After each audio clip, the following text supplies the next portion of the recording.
ભરૂચ જિલ્લા પોલીસ વડા મયુર ચાવડાના માર્ગદર્શન હેઠળ દહેજ પોલીસે કોમ્બિંગ ઓપરેશન હાથ ધર્યું હતું, જેમાં પીઆઈ એચ.બી. ઝાલાના ટીમના પોલીસ કોન્સ્ટેબલ શેતાનસિંહ દલપતસિંહને મળેલી માહિતીના આધારે જૂના બંદર રોડ ઉપર દરોડા પાડવામાં આવ્યા હતા. પોલીસને ઝૂંપડામાંથી મીણિયાની થેલીમાં 1763 બોટલ દારૂ મળી આવ્યો હતો. આ જથ્થામાં વિવિધ બ્રાન્ડની 180 મિલીની બોટલો અને બિયરના 500 મિલીના ટીનનો સમાવેશ થાય છે.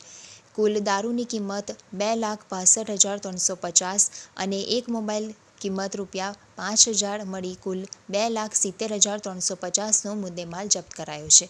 પોલીસે રોહિત ઉર્ફે રાવણ કનુ રાઠોડ અને દિલીપ ઉર્ફે કાળિયો રામદેવ ભગતની ધરપકડ કરી છે. મુખ્ય સૂત્રધાર રાહુલ સુરેશ રાઠોડ હાલમાં રાજકોટ મધ્યસ્થ જેલમાં પાસા એક્ટ હેઠળ બંધ છે. દહેજ પોલીસે આ મામલે ગુજરાત પ્રવેશ પ્રતિબંધ અધિનિયમ હેઠળ કલમ 65A, 81 અને 116B મુજબ ગુનો નોંધી વધુ તપાસ શરૂ કરી છે.